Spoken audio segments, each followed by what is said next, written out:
Olá, meus queridos e minhas queridas irmãs, aqui quem fala é tua irmã em Cristo, Rose Bahia.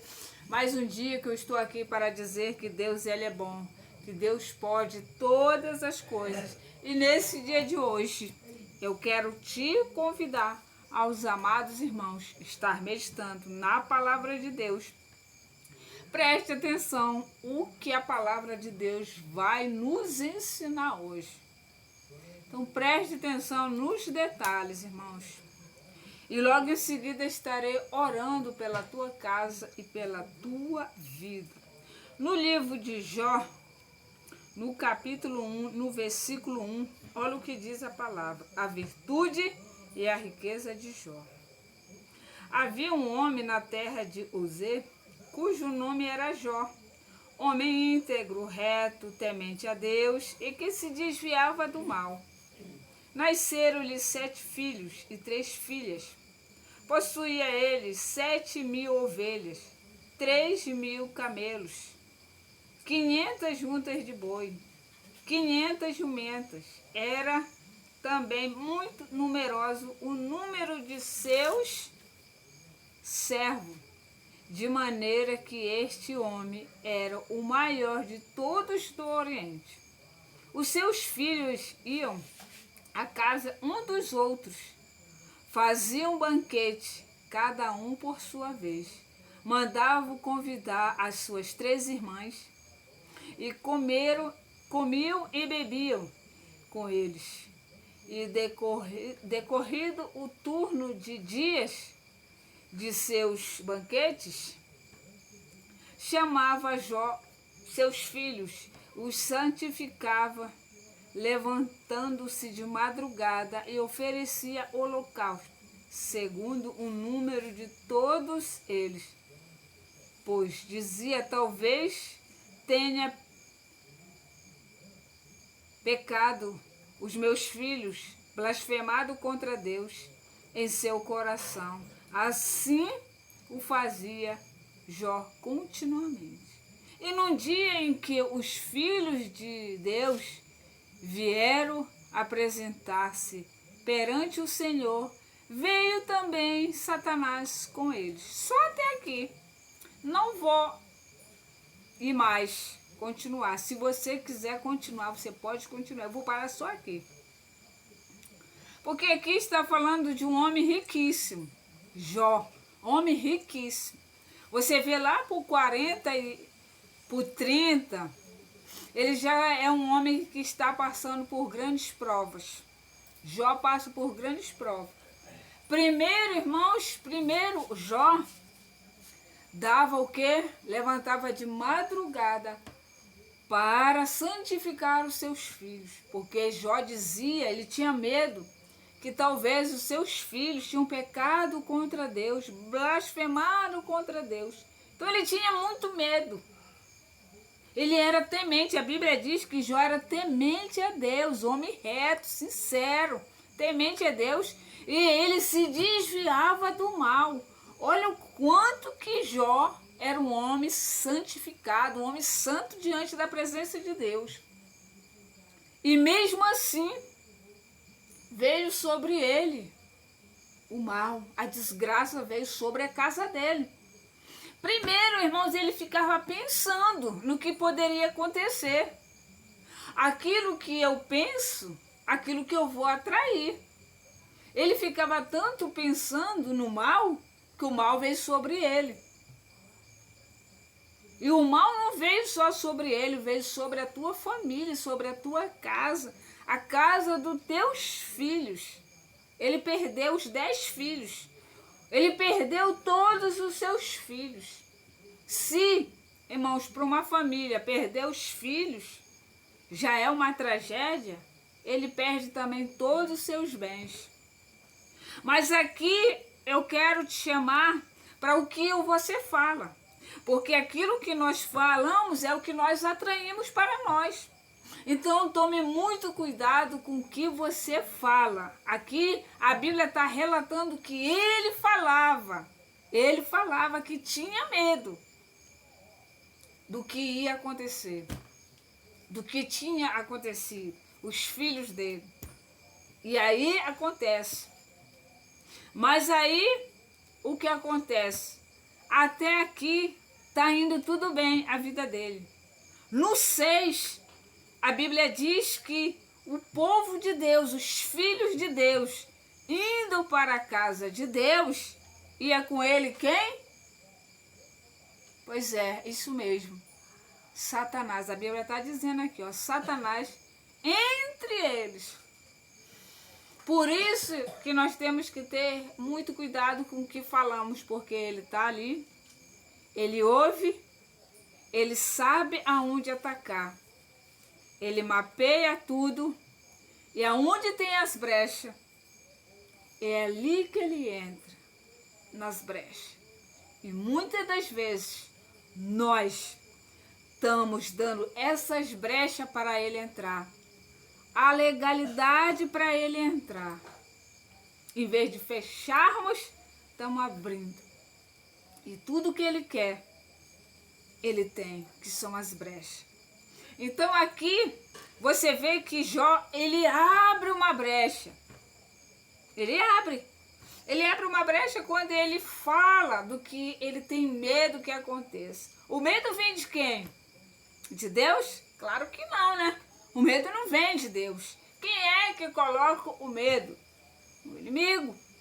Porque já havia ali uma brecha, onde ele pôde entrar ali, e ali ele começa a trazer o medo para Jó.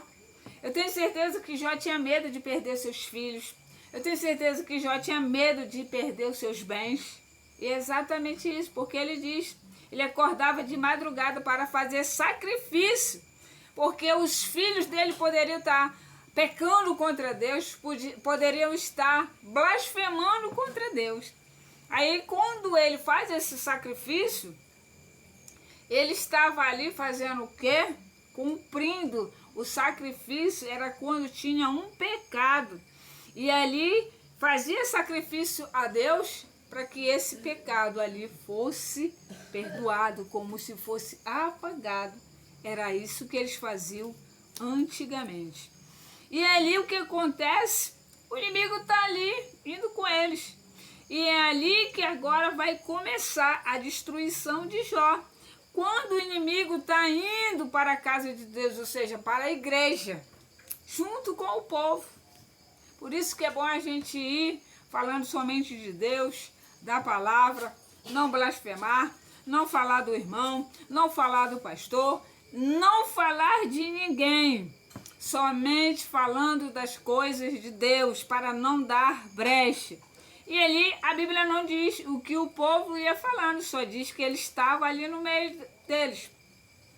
E Deus, vendo tudo isso, começa ali toda a mudança na vida de Jó. Porque agora o que acontece? Jó agora é provado. Deus prova para o inimigo que Jó amava Deus não pelo que ele tinha, mas sim pelo que Deus representava para ele. Deus mostrou para o inimigo que Jó não estava o coração dele nos bens dele, e nem nos filhos dele, mas sim em Deus. Era ali que estava o coração. A Bíblia diz, aonde está o teu coração, ali está teu tesouro. E Deus, sabendo que o coração de Jó estava nele, faz prova de Jó com Satanás. E ali começa toda a destruição de Jó. Mas se você quer saber mais sobre a vida de Jó, o que aconteceu com Jó, se você ainda não conhece, que eu acredito que você já conhece a história de Jó, ela é muito conhecida. Medite na palavra, porque vale a pena você conhecer a história de Jó. Jó sofreu muito, muito. Mas ali no meio do sofrimento, Deus não abandonou ele em momento algum. E no final, Deus restaura toda a vida de Jó. É tão sério que Jó vive, que a Bíblia diz que ele foi morar no lixão da cidade. E lá no lixão da cidade, ele tinha tumores malignos. É a Bíblia que diz, não sou eu não. Tumores malignos. E ele se coçava com cacos de telha. Irmãos, aonde Satanás ele pode tocar, olha o que ele faz com o ser humano. E ainda tem gente que diz que Deus é ruim. Ruim é o bicho ruim que faz isso com o ser humano. Isso só porque Deus deu para ele uma ordem. Toca em tudo que ele tem, só não toca na alma dele. Ou seja, a alma dele é minha. Tu não tem o direito de levar. Ela é minha. Mas tira tudo dele. Então é isso, irmãos. Fica com essa palavra em teu coração. Vigie com o que você fala, com o que você faz. Medite, se aprofunde na Bíblia.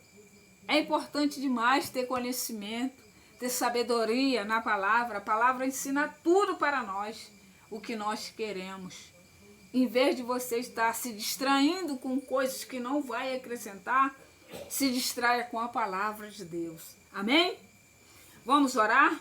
Senhor, meu Deus e meu Pai, santo e glorioso Deus, Deus maravilhoso, poderoso e santo, obrigado, Senhor, por essa palavra. Obrigado, Senhor, por esse dia. Gratidão, Senhor, por o Senhor existir nas nossas vidas. Gratidão, Senhor, por o Senhor nos confrontar. Não é fácil ser confrontado, mas é necessário ser confrontado, o Senhor nos confrontar. Porque quando o Senhor nos confronta, que fica desconfortável, é ali que nós vemos que o Senhor é maior, que o Senhor é grande, que o Senhor pode. O Senhor pode, Deus, confrontar. Ninguém pode mais do que o Senhor nos confrontar. Tem gente que não gosta de ser confrontado, mas o Senhor, Deus, faz o confronto porque é necessário. Quantas pessoas estão precisando de ser confrontado com Deus para abrir os olhos? Quantas pessoas, Senhor, estão dormindo? Quantos de nós estamos dormindo, meu Pai? Vendo as coisas acontecerem, ao piscar de olhos, a tua palavra diz que o Senhor vem. E os que estiverem dormindo irão ficar. Senhor, nos desperta, nos acorda. Em nome de Jesus Cristo, Pai. Aonde Deus chegar essa palavra, chega a libertação. Chegue, meu Pai, o despertamento. Em nome de Jesus Cristo, Deus. Toma a vida, Senhor, das crianças. Guarde as crianças. Proteja, Senhor, as crianças de toda cilada, de toda emboscada, Senhor.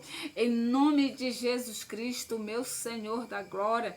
Toma a vida de nós mulheres. Nos guarde e nos proteja, meu Pai, em nome de Jesus Cristo. Toma a vida dos idosos. Guarde, proteja. Toma esse país nas tuas mãos, esse país ele é teu. Em nome de Jesus Cristo, Pai.